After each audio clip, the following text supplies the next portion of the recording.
My son told me on Christmas morning that I wasn't welcome in his house anymore because his wife thought I was too old and embarrassing for their social circle.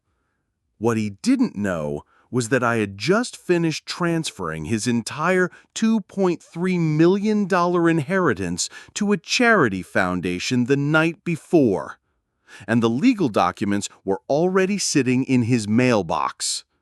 You know, people always say that family is everything, that blood is thicker than water, that your children will always love you no matter what. Well, let me tell you something. Sometimes your own flesh and blood can cut deeper than any stranger ever could. My name is Robert, and at 68 years old, I thought I had everything figured out. I'd built a successful construction company from nothing, raised 3 children as a single father after my wife passed away when they were young, and saved every penny I could for their futures. I wasn't rich by billionaire standards, but I had managed to accumulate $2.3 million in assets, money I planned to leave to my children when I died. But Christmas morning 2024 taught me something that shattered everything I believed about family loyalty. It started 3 weeks earlier when my daughter-in-law Jessica called me with what seemed like a reasonable request. "Dad Robert," she said in that sweet voice she used when she wanted something, "Michael and I were wondering if you'd like to spend Christmas with us this year." I should have heard the trap being set, but I was just grateful to be included. You see, Jessica had been systematically excluding me from family events for the past 2 years. Birthday parties I wasn't invited to, Thanksgiving dinners where I mysteriously wasn't on the guest list, my grandchildren's school plays that I only heard about after they were over. "Of course, sweetheart," I told her. "I'd love nothing more." "Wonderful," she replied, and I could hear the satisfaction in her voice. "We're having a few of Michael's colleagues from the law firm over too. It'll be such a nice, sophisticated gathering." Sophisticated. That word should have been my first warning. I spent the next 3 weeks preparing. I bought expensive gifts for everyone. A $500 watch for Michael, diamond earrings for Jessica, the latest gaming system for my grandson Tommy, and a beautiful dollhouse for my granddaughter Sarah. I even bought a new suit, got my hair cut at an expensive salon, and practiced what I would say to Michael's colleagues. You have to understand, I've always been a blue-collar guy. I built my business with my hands. I speak plainly, and I've never been comfortable with fancy social situations. But for my family, I was willing to try anything. Christmas morning arrived crisp and cold. I drove to Michael's house, a beautiful colonial in the wealthy suburbs that I had helped him buy with a $200,000 down payment gift 3 years earlier. The driveway was full of expensive cars, BMWs, Mercedes, a Tesla. I parked my 10-year-old pickup truck at the end of the driveway, suddenly feeling self-conscious. I rang the doorbell, arms full of wrapped presents, expecting to see my grandson's face light up when he saw me. Instead, Michael answered the door with an expression I'd never seen before, cold, almost disgusted. "Dad, what are you doing here?" The question hit me like a physical blow. "What do you mean? Jessica invited me for Christmas dinner." Michael glanced back into the house, and I could hear sophisticated laughter and classical music playing. Through the doorway, I caught glimpses of well-dressed people holding wine glasses, the kind of people who belonged in magazine spreads about successful professionals. "Dad, I think there's been a misunderstanding. This is really more of a business function. Jessica thought you knew that." A business function on Christmas morning with the grandkids? "The kids are upstairs. This isn't really appropriate for them either." I stood there in the cold, still holding those carefully wrapped presents, watching my son lie to my face. Through the window, I could see Jessica laughing with a woman in expensive dress, gesturing animatedly with a crystal wine glass in her hand. Michael, what's really going on here? He sighed, the way you sigh when dealing with something unpleasant that you just want to go away. Dad, honestly, some of these people are very important clients. Jessica and I have worked hard to build our social standing in this community. And you, well, you're not exactly the image we're trying to project. The words hung in the frigid air between us. Not the image they were trying to project. What does that mean, exactly? It means, Michael glanced back again, lowering his voice. It means you tell stories about laying concrete and fixing pipes. You wear flannel shirts and work boots to family gatherings. You don't understand wine pairings or contemporary art or international politics. These people, they're sophisticated, Dad. They're educated. They're what I'm not? I didn't say that. You didn't have to. Jessica appeared behind Michael, and her fake smile disappeared the moment she saw me. Oh, Robert, there you are. I'm so sorry, but I should have been clearer on the phone. This is really more of an adult gathering. Very formal, very, specific. Specific to people who aren't me, you mean? Now, don't be dramatic, she said, but there was ice in her voice. It's just that Michael's career is at a very delicate stage, and first impressions matter so much in his field.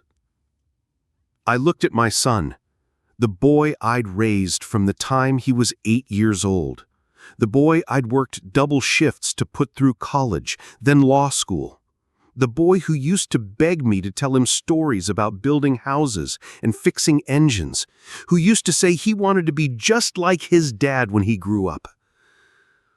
So where exactly do I fit into your delicate career, Michael? Tad, please don't make this harder than it has to be. Harder than what has to be? Jessica stepped forward, her voice taking on the tone she probably used with difficult clients. Robert, the truth is, we think it might be better if you found your own social circle. People more age-appropriate. There are wonderful senior centers with activities and friendships more suited to your lifestyle. Senior centers? Like I was some doddering old fool who needed to be warehoused with other inconvenient elderly people? My lifestyle? You know what I mean, Jessica continued. Simple pleasures, stories about the old days, traditional values. There's nothing wrong with that, but it's just not relevant to the life Michael and I are building. I felt something die inside my chest at that moment. Not anger yet. That would come later. Just a cold, hollow sensation, like a part of my soul had been scooped out with a spoon. I see, I said quietly. And the grandchildren?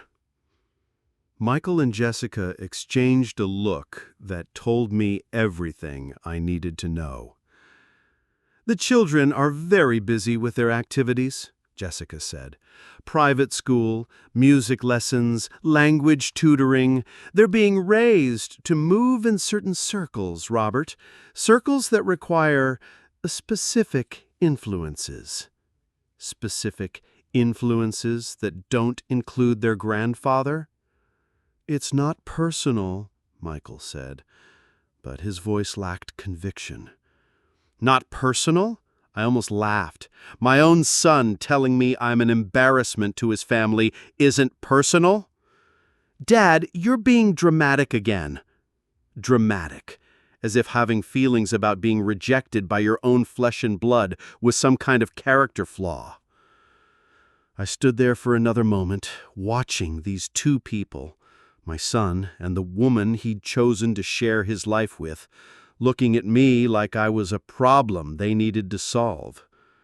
Behind them, I could hear the laughter of their sophisticated friends, the clinking of expensive glasses, the sound of a life that apparently had no room for the man who'd made it all possible. "Well," I said finally, setting the presents down on their front step, "I guess that settles it." "Dad, don't be like this." "Like what? Like someone who has feelings? Like someone who thought his family actually wanted him around?" "You're always welcome to call," Jessica added, as if that was some kind of consolation prize. "Maybe we can arrange something more appropriate for next time." More appropriate. Like scheduling a visit to the zoo to see an exotic animal. I walked back to my truck without another word, my hands shaking with something I couldn't quite name yet. It wasn't until I was driving away that I realized what I was feeling. Not just hurt, but a crystalline clarity about who these people really were. That's when I started planning. You see, Michael and Jessica made a critical error in their calculations. They assumed that because I was just a simple construction worker, I was also simple-minded. They thought that because I didn't move in their sophisticated circles, I didn't understand how the world really worked. They were wrong. I'd spent 50 years building a business, managing employees, negotiating contracts, and dealing with lawyers, accountants, and investors. I knew exactly how money moved, how legal documents worked, and how to protect assets. More importantly, I knew how to make decisions that couldn't be undone. The first thing I did when I got home was call my attorney, David Chen. David and I had worked together for 15 years, and he'd helped me structure my estate planning to minimize taxes and maximize what I could leave to my children. "David," I said when he answered his phone, "I need to make some changes to my will. Major changes." "On Christmas Day, Robert?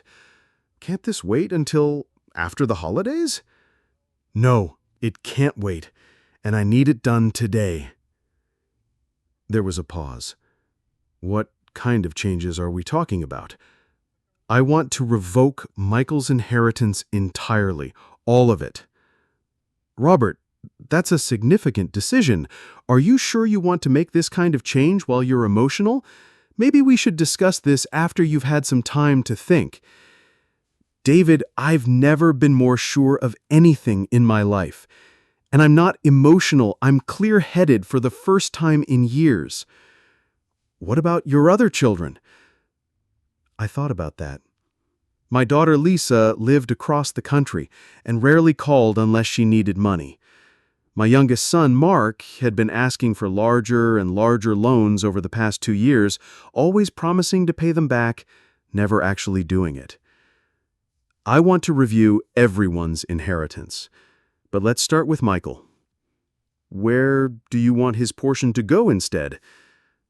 I'd been thinking about that on the drive home.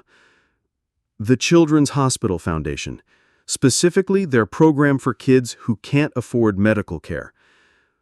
Robert, that's $800,000 we're talking about, Michael's share of your estate.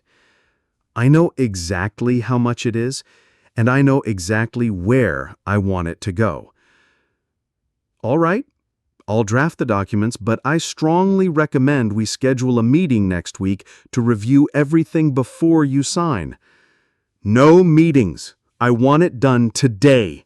I'll come to your office in 2 hours. Robert.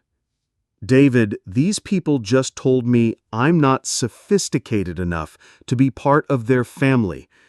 They told me I'm an embarrassment to their social standing. They told me my grandchildren need to be protected from my influence. So I'm going to show them exactly how sophisticated I can be. 2 hours later, I was sitting in David's office, signing documents that would change everything. The new will was airtight. Michael would receive exactly $1 from my estate, with a note explaining that this was more than his respect for his father had been worth. But that was just the beginning. You see, Michael didn't know about the other money, the money I'd been setting aside specifically for him over the years. The $200,000 in a separate investment account that I'd planned to give him for his 40th birthday next month. The $300,000 in bonds that I'd been saving to pay for my grandchildren's college education.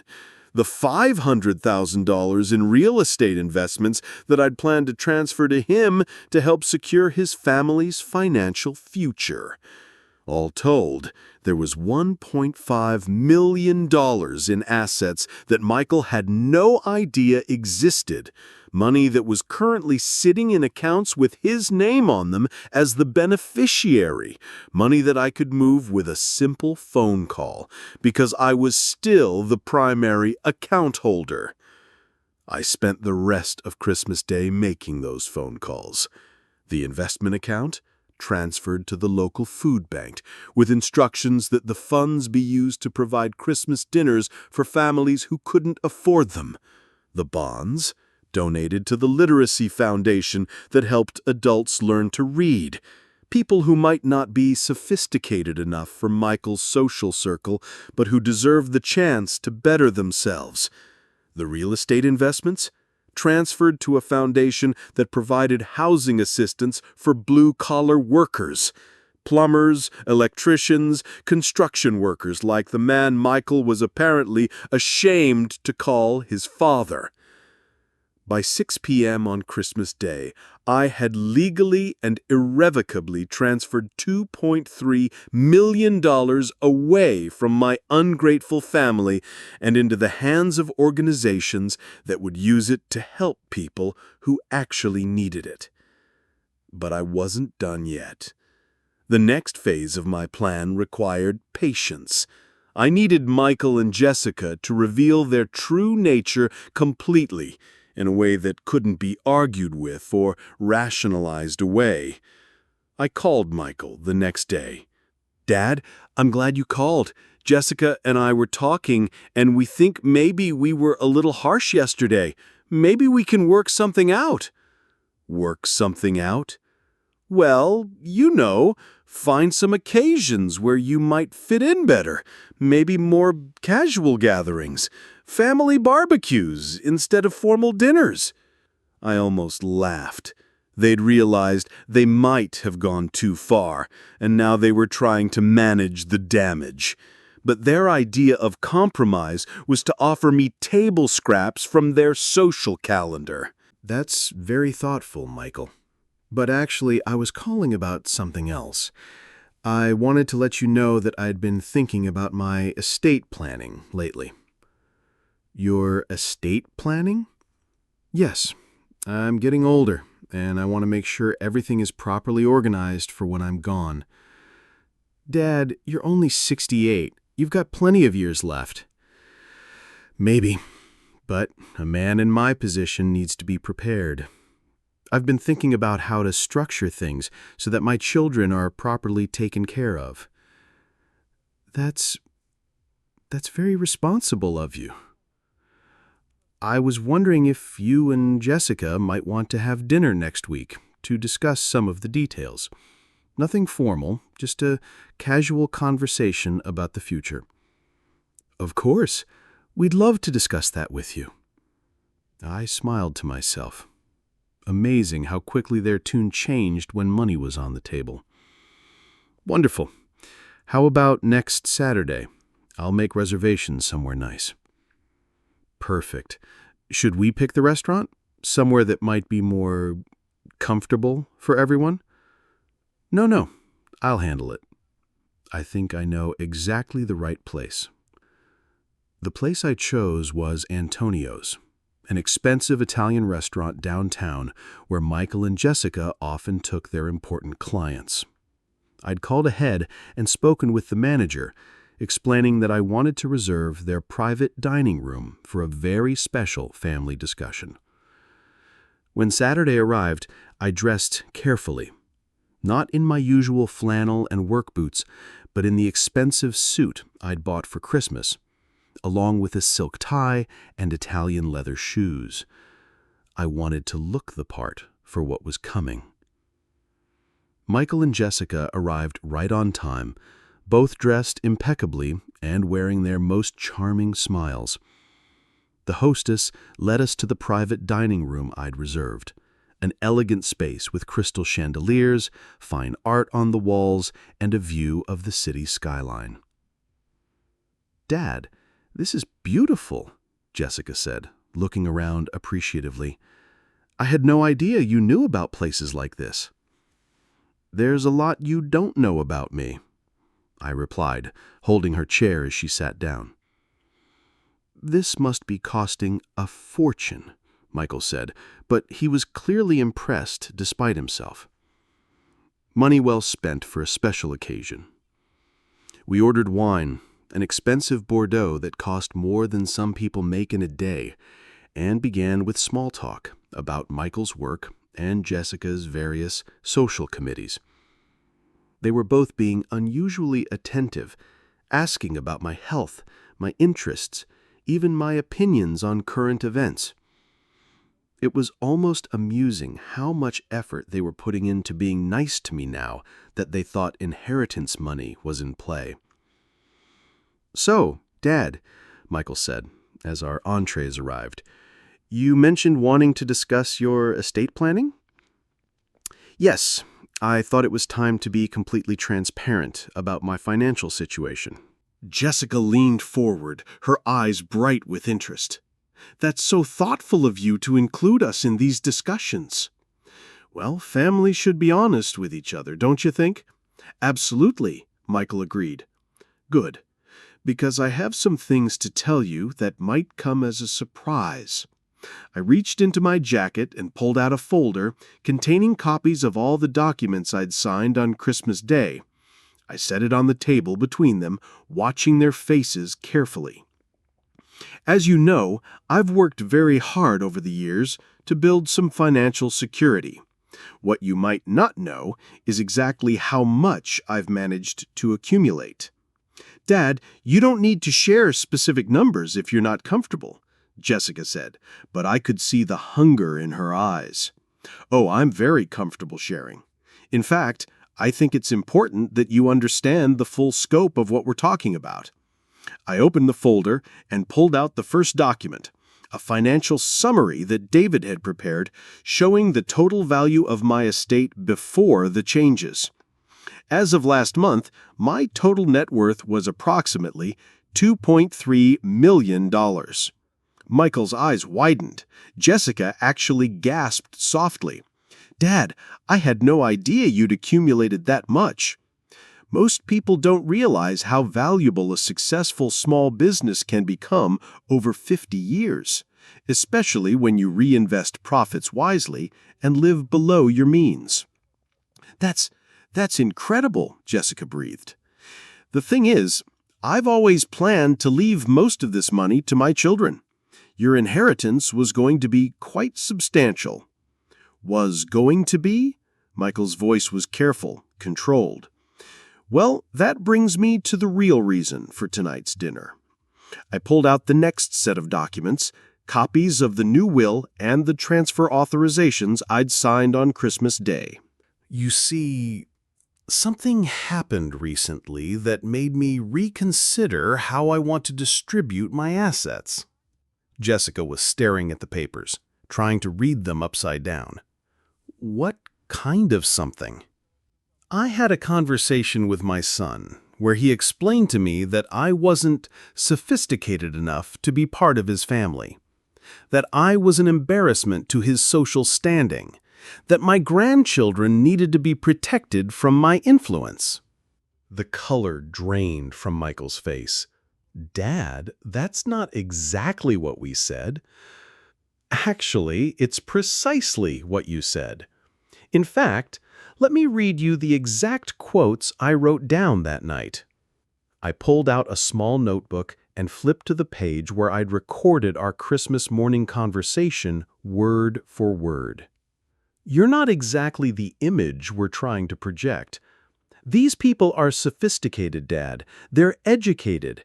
We think it might be better if you found your own social circle, people more age-appropriate. The children are being raised to move in certain circles, circles that require specific influences. Jessica's hand was covering her mouth. Michael was staring at the table. "Did I miss anything?" I asked pleasantly. "Dad, we were trying to be honest about a difficult situation," Michael said weakly. "You were honest, brutally honest, and I appreciate honesty, Michael. It helped me make some very clear decisions about my future." I spread the legal documents across the table like a poker player revealing a winning hand. These are copies of my new will, signed and notarized on Christmas Day. They show that Michael Cole will inherit exactly $1 from my estate, along with a note explaining that this represents more than his respect for his father was worth. Jessica made a sound like she'd been punched in the stomach. "Dad, you can't be serious." "I'm completely serious, but that's just the beginning." I pulled out the next set of documents, the transfer authorizations for the investment accounts, bonds, and real estate holdings. These documents show the transfer of an additional $1.5 million in assets that were designated for you, Michael, money you didn't even know existed.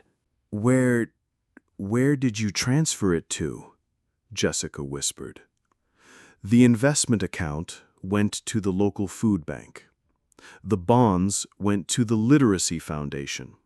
The real estate investments went to a housing assistance program for blue-collar workers." Michael was staring at the papers like they were written in a foreign language. "You gave away $2.3 million? "I donated $2.3 million to organizations that help people who might not be sophisticated enough for your social circle, but who deserve better lives nonetheless." "Dad, this is insane. You can't just throw away your life's work because you're angry about one conversation." "I'm not throwing anything away, Michael.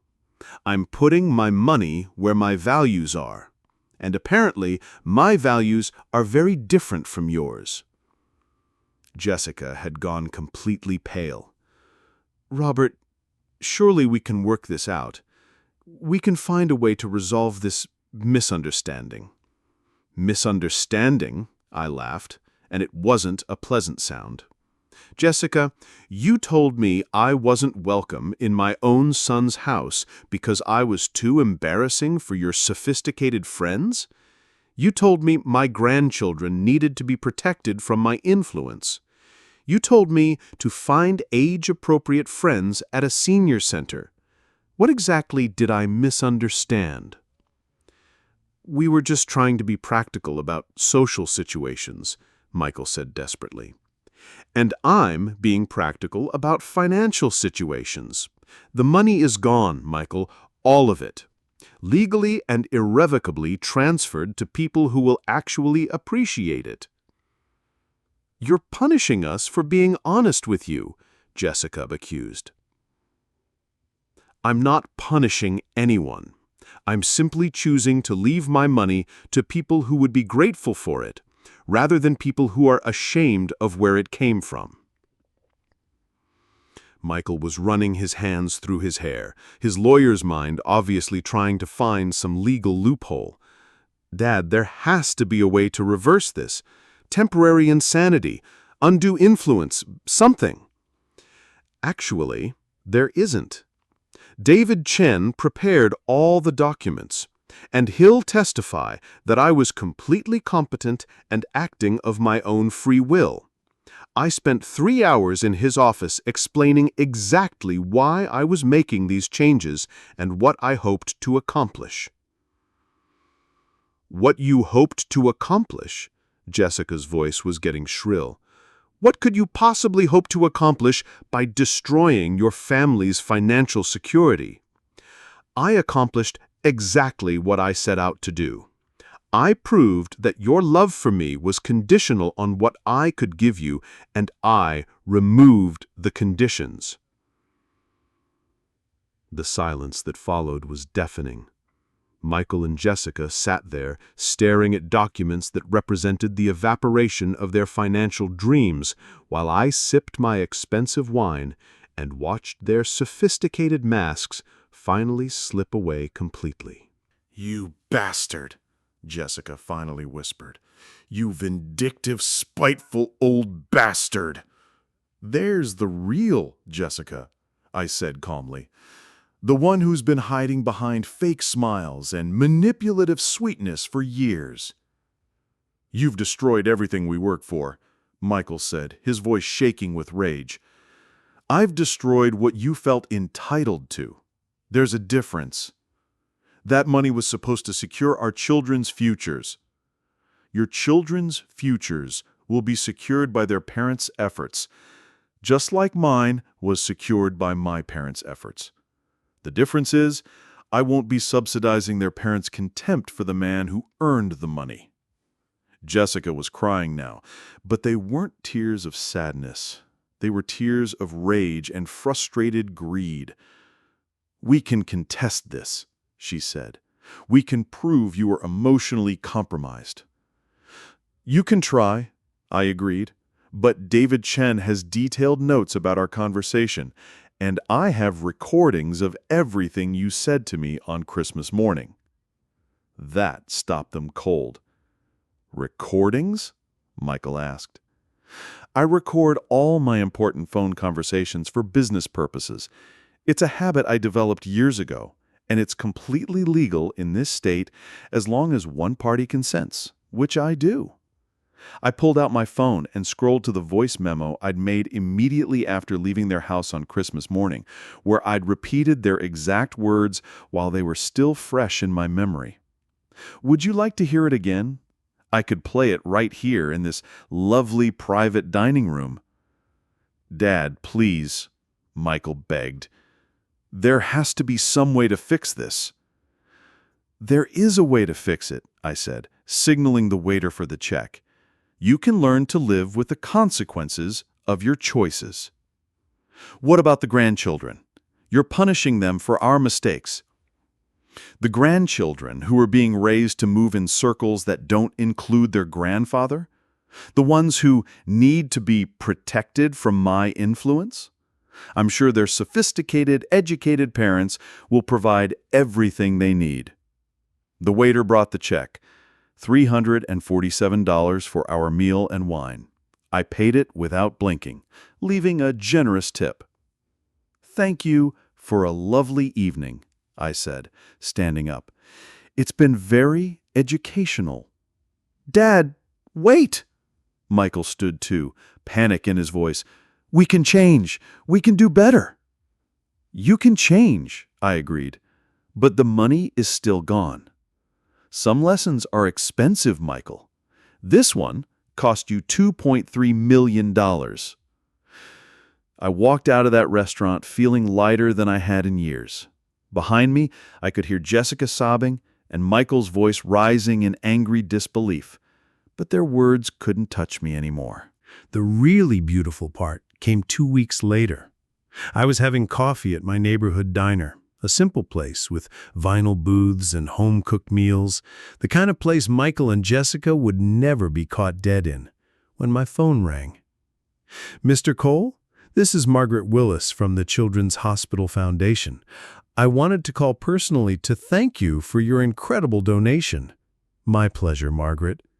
"Sir, I hope you understand the impact this gift will have. We'll be able to provide medical care for over 200 children whose families couldn't otherwise afford treatment." "That's exactly what I hope to hear.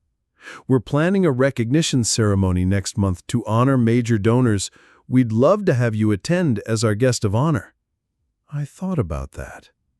A room full of people who worked with sick children, Doctors and nurses and social workers who spent their days making the world better for the most vulnerable among us. I'd be honored to attend. Wonderful! Oh, and Mr. Cole, the local newspaper wants to do a story about your donation. Would you be willing to speak with a reporter? Absolutely. The newspaper article ran the following Sunday with a headline that read, "Local businessman donates fortune to help sick children." There was a picture of me shaking hands with the hospital director and a quote about how I'd decided to leave my money to people who would truly appreciate it. Michael called me that afternoon, his voice tight with controlled fury. "Dad, did you have to talk to the newspaper?" "Why wouldn't I talk to them? I'm proud of what I did with that money. Everyone we know will see this article, all of our friends, our colleagues, our clients. And they'll know that you gave away our inheritance." "Michael, it was never your inheritance. It was my money earned by my work, and I chose to give it to people who deserved it." People are going to ask questions. They're going to wonder why you didn't leave the money to your family. Then you'll have to explain to them that you told your father he was too embarrassing to be around your sophisticated friends. There was a long pause. "Dad, we were wrong. We admit that. But this punishment doesn't fit the crime." "It's not punishment, Michael. It's consequences. And the fact that you're more worried about what your friends will think than about the 200 children who will receive medical care they couldn't otherwise afford tells me everything I need to know about your priorities." He hung up on me. Jessica called an hour later, her voice honey-sweet again. "Robert, I've been thinking about what happened, and I realize we owe you a huge apology." "Do you?" "We were stressed about the holidays, and we handled the situation very poorly. We never meant to hurt your feelings." "My feelings weren't hurt, Jessica. My eyes were opened." "But surely you can understand that people sometimes say things they don't mean when they're under pressure." "I can understand that. What I can't understand is why you waited until after the money was gone to have this revelation about your behavior." "That's not fair. What's not fair is raising children to be ashamed of their grandfather. What's not fair is telling a man who worked his entire life to provide for his family that he's not sophisticated enough to be around them. What's not fair is expecting me to pretend that's acceptable." "Robert, please, we're family." "Family doesn't treat each other the way you treated me." "Everyone makes mistakes." "Not everyone, and not mistakes that expensive." She hung up too. The recognition ceremony at the hospital was held in their main conference room, decorated with balloons and filled with doctors, nurses, administrators, and families whose children had been helped by various donations. I sat at the head table, wearing my best suit, listening to story after story about children whose lives had been saved or improved because people had chosen to give rather than keep. When they called my name to speak, I stood up and looked out at that room full of people who spent their days serving others. "6 months ago," I said, "someone told me that I wasn't sophisticated enough to be part of their social circle, that I was an embarrassment to their social standing, that my grandchildren needed to be protected from my influence." The room was completely silent.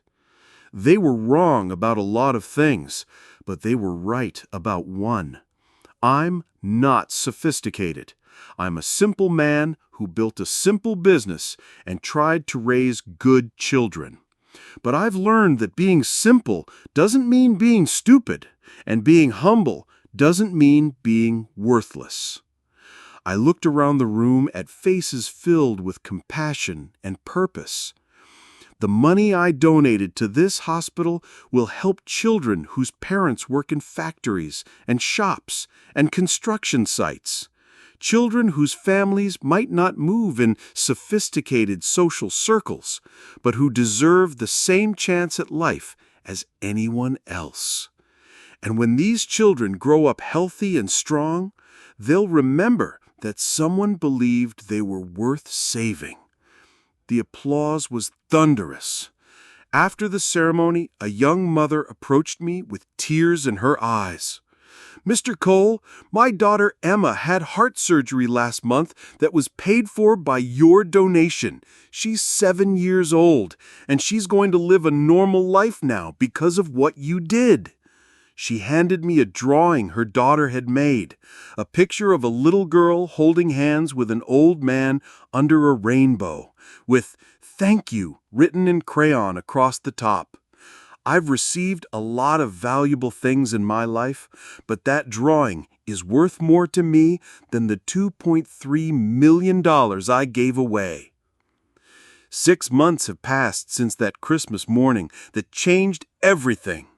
Michael and Jessica have stopped calling, stopped sending cards, stopped including me in any family communications. I haven't seen my grandchildren since that day, and I probably never will again. Do I miss them? Of course I do. Do I regret my decision? Not for a second. I've started volunteering at the food bank where my investment account money went. I spend 3 days a week helping serve meals to families who are struggling to make ends meet. These are good people, hardworking, honest, grateful people who remind me why I chose to give my money to causes that help rather than individuals who take. I've also started dating again. Her name is Ruth, and she's a retired teacher who volunteers at the Literacy Foundation. She's intelligent, kind, and completely unimpressed by money or social status. She thinks my stories about construction work are fascinating, and she laughs at my terrible jokes about concrete and pipe fittings. Ruth doesn't care that I'm not sophisticated. She likes that I'm genuine. Last month, I received a letter from Michael's lawyer threatening to sue me for financial elder abuse. They claim I wasn't competent to make such major financial decisions and that Jessica and Michael had been providing me with emotional support that I was obligated to compensate. David Chen and I had a good laugh about that. They're claiming that being honest about their feelings toward you constitutes emotional support? David asked, reading the letter. Apparently so. And they think that entitles them to your money? According to this, they believe I had a moral obligation to leave them my estate regardless of how they treated me. That's not how inheritance law works. That's not how family works either. The lawsuit went nowhere, of course. You can't sue someone for giving away their own money, especially when there's clear documentation that they were competent and acting voluntarily. But the attempt told me everything I needed to know about Michael and Jessica's character. Even after everything that had happened, they still believed they were entitled to money they hadn't earned from a man they'd rejected. I'm 69 now, and I've never been happier. I live in a modest apartment near downtown, close to the hospital where I volunteer and the diner where I eat breakfast every morning. I drive my old pickup truck, wear my comfortable clothes, and tell my stories about laying concrete to anyone who wants to listen. I'm not sophisticated, and I'm not trying to be. I'm exactly what I always was, a simple man who worked hard, saved his money, and tried to do right by his family. The difference is, now my family consists of people who actually want me around. Sometimes I wonder what would have happened if Michael and Jessica had simply accepted me as I was, if they had welcomed me into their home that Christmas morning and let me be a grandfather to their children, if they had valued my presence more than their social status, They would have inherited $2.3 million, and their children would have grown up knowing their grandfather's stories about building things with his hands and fixing problems with determination and common sense. Instead, they chose sophistication over family, image over love, and social standing over genuine relationships. And now they have exactly what they chose: a sophisticated, image-conscious, socially appropriate life without the embarrassing old man who made it all possible. I hope it was worth $2.3 million. The truly beautiful irony came a year later when Michael's law firm underwent a major restructuring. The sophisticated clients he'd been so desperate to impress decided to take their business elsewhere, and Michael found himself scrambling to rebuild his practice from scratch. I heard about it through Jim Morrison, who still keeps me informed about local business news. Michael had to sell the colonial house I'd helped him buy, downsize to a modest apartment, and take on smaller cases just to pay the bills. "Heard your boy's having some financial difficulties," Jim mentioned over coffee one morning. "Is that so?" "Word is he's been calling around looking for investors to help him start his own practice. Needs about $200,000 in startup capital." I nearly choked on my coffee. $200,000. Exactly the amount I'd originally planned to give him for his 40th birthday. Anyone willing to help him out? Not many people want to invest in a lawyer who's burned bridges with his major clients. Bad risk. I thought about that for a long time. Michael was learning what I'd known all my life, that real security comes from your own work and your own reputation, not from family money or social connections. A few weeks later, Jessica called me for the first time in over a year. "Robert, I know we haven't spoken, but I was hoping we could put the past behind us." The children miss you terribly. They ask about Grandpa all the time. Do they? Tommy's been having some behavioral problems at school, and Sarah keeps asking why she can't see you anymore. I think they need their grandfather in their lives. I almost laughed. After 18 months of protecting their children from my influence, she suddenly wanted me involved again. What's really going on, Jessica? There was a long pause. We're going through a difficult time financially. Michael's practice isn't doing well, and we hoped that maybe family could help family. Family helping family. That's an interesting concept. Robert, I know we hurt you. We made terrible mistakes, but surely you can forgive us. Surely family means more than money. Family does mean more than money, Jessica. That's exactly why I gave the money away. What do you mean? I mean that if you'd valued family more than money in the first place, you'd still have both. But you chose to prioritize your social status over your relationship with me, so now you have neither. That's not fair. What's not fair is calling me now because you need money, after 18 months of not calling when you just needed a father and grandfather. Robert, please, we've learned our lesson. Have you? Or have you just learned that being sophisticated doesn't pay the bills? She hung up on me. But she called back an hour later. What would it take? She asked without preamble. What would what take? For you to help us. What would it take for you to forgive us and help us get back on our feet? I thought about that question for a long time. What would it take? It would take a sincere apology that doesn't mention money. It would take acknowledgement of what you actually did wrong, not just that you made mistakes. It would take a commitment to rebuilding a real relationship with me, not just managing me for financial purposes. And then you'd help us financially? Jessica, you're still not getting it. You're still treating this like a business transaction. Apologize properly and I'll consider giving you money. That's not how love works. Then how does it work? Love works by caring about people for who they are, not what they can give you. Love works by wanting to spend time with someone because you enjoy their company, not because you need their resources. Love works by treating family members with respect even when they can't do anything for you.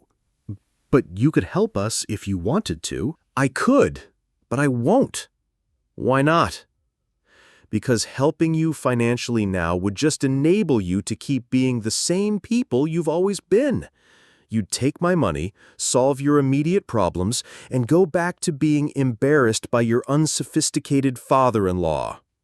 That's not true, isn't it? If Michael's practice was thriving right now, would we be having this conversation? The silence told me everything I needed to know. I thought so, I said, and hung up. But Jessica was persistent. She called 3 more times that week, each time with a slightly different approach. First, she tried guilt. The children are suffering because of your stubbornness. Then she tried logic. You're going to die someday anyway, and the money will just go to strangers. Finally, she tried manipulation. Michael is talking about filing for bankruptcy. Do you really want to see your son lose everything? The answer to that last question was simple. Michael had already lost everything that mattered. He'd lost his integrity, his family relationships, and his understanding of what was truly valuable in life. The money would just be a symptom of deeper problems. 2 months later, I heard that Michael had indeed filed for bankruptcy. The house was gone, Jessica's expensive car was repossessed, and they'd moved in with her parents in another state. I felt sad about it, but not guilty.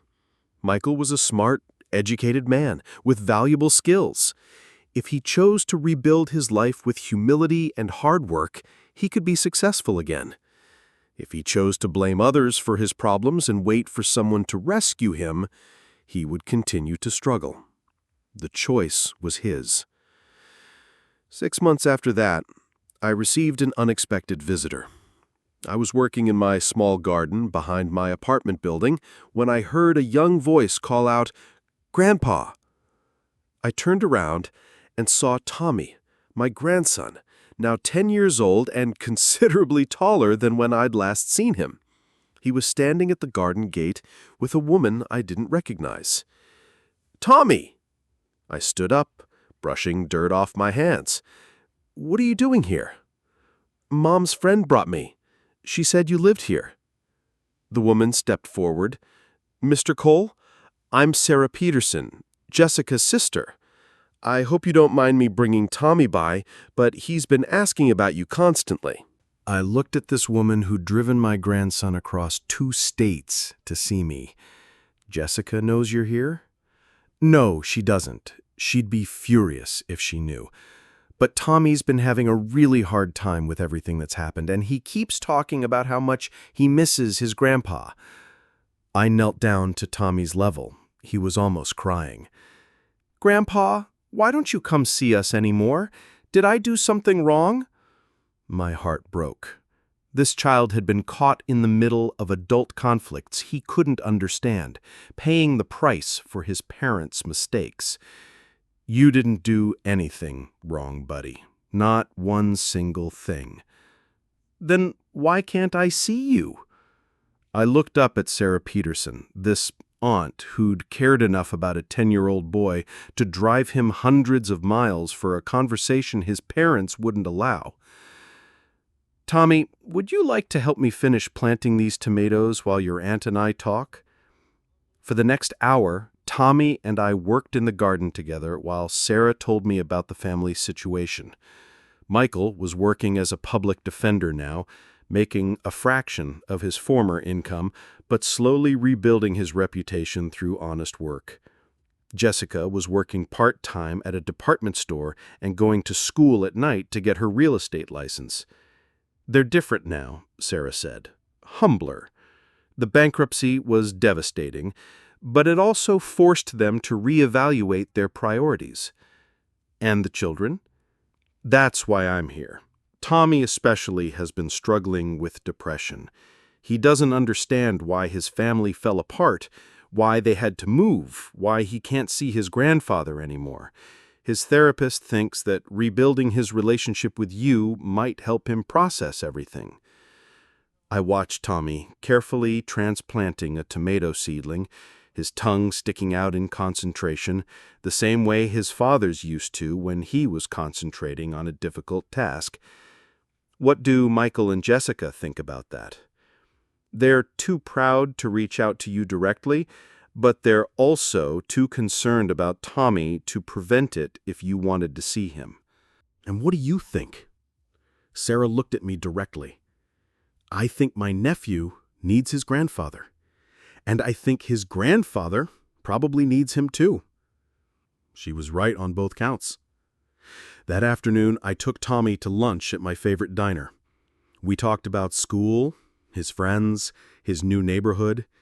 He told me about how different everything was now, how his parents argued about money all the time, how he missed his old house and his old school. But Mom and Dad are nicer now, he said, surprising me.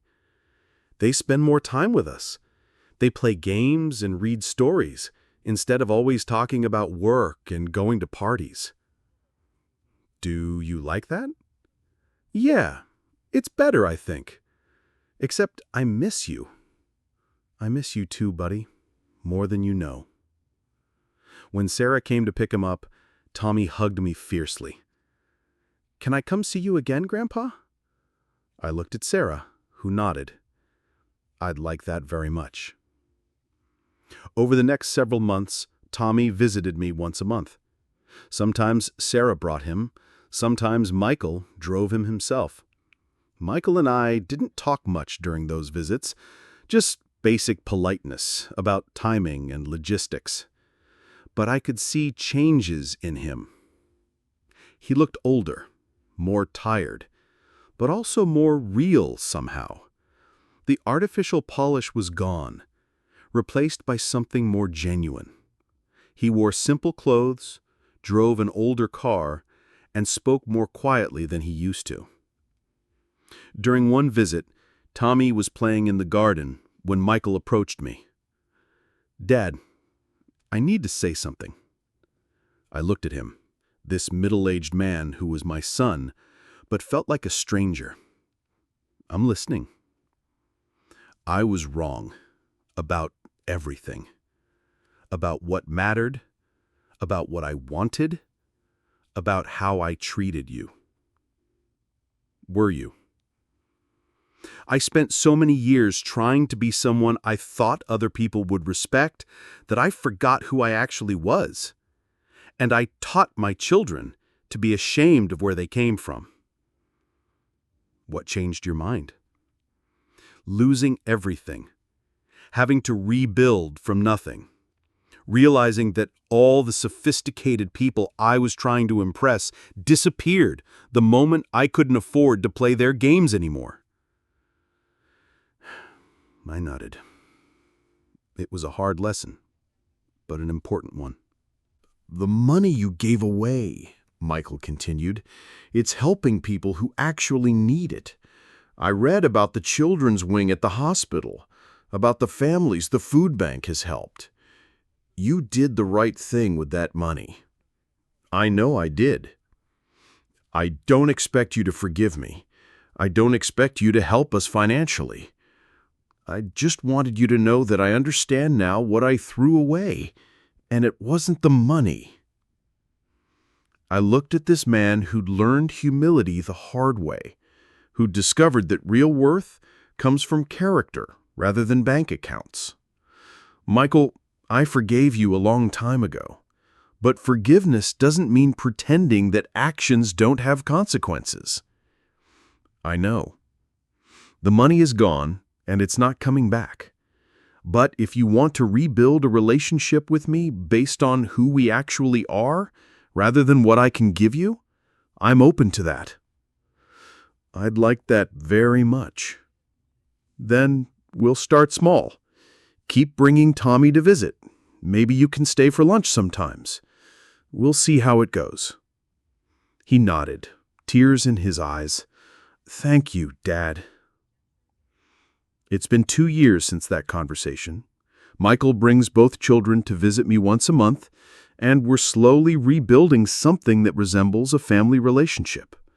It's different now, more honest, less comfortable, but more real. Jessica has never apologized directly, but she stopped asking for money and started sending me pictures of the children's school activities. It's not much, but it's something. Michael's law practice is growing slowly. He specializes in helping working-class families with legal problems they can't afford to solve through expensive firms. He'll never be wealthy again, but he's building something more valuable, a reputation for integrity and service. The children are doing well. Tommy is in middle school now and plays on the basketball team. Sarah is 8 and wants to be a veterinarian. They both know the story of what happened to our family, and they understand that actions have consequences. As for me, I'm 71 now and in good health. I still volunteer at the food bank and the hospital. Ruth and I are talking about getting married next year, though we joke that at our age it's more like a merger than a romance.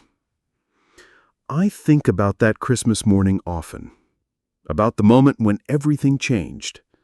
If Michael and Jessica had simply welcomed me into their home that day, if they had valued my presence more than their image, everything would be different.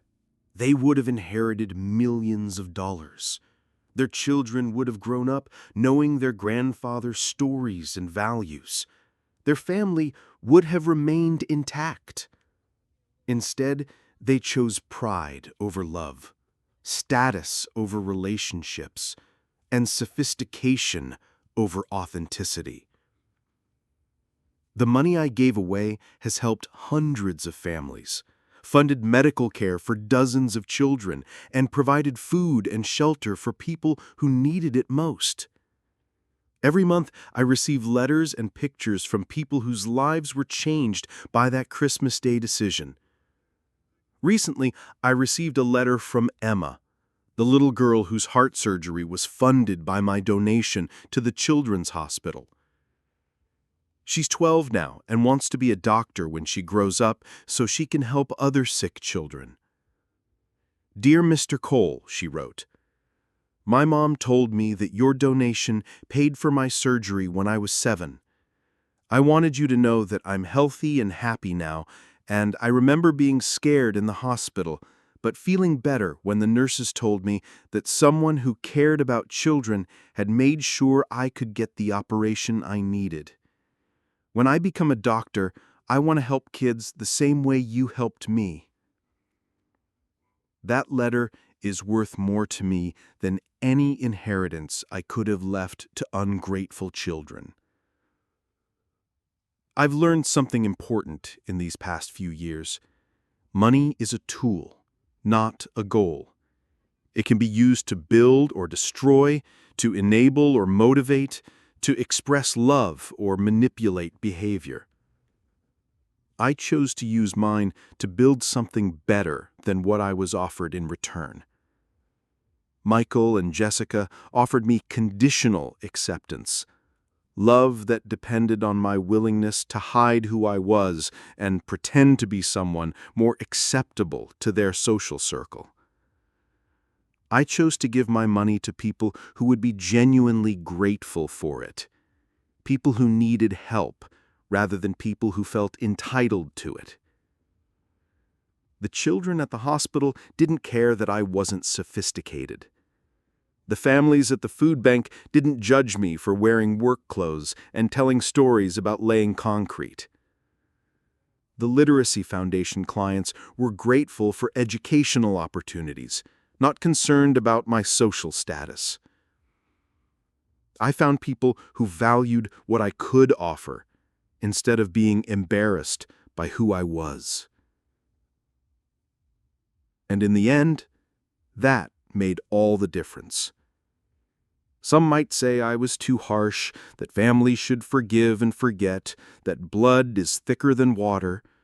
But I've learned that blood is only thicker than water when it flows with respect and genuine love.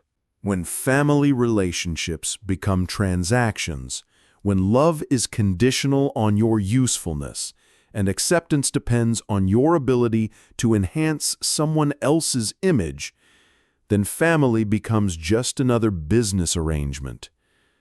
I chose to do business with people who appreciated my contribution rather than people who were ashamed of it. That Christmas morning taught me that sometimes the greatest gift you can give someone is the natural consequences of their choices. Michael and Jessica chose pride over family, and they received exactly what they chose. Meanwhile, hundreds of children received medical care, thousands of families received food assistance, and dozens of adults learned to read, because I chose to invest in gratitude rather than entitlement. I sleep well at night, knowing that my life's work went to people who deserved it. And when I die, I'll be remembered not as the embarrassing old man who wasn't sophisticated enough for his family's social circle, but as someone who chose to help others when he had the power to do so. That legacy is worth more than $2.3 million. It's worth everything.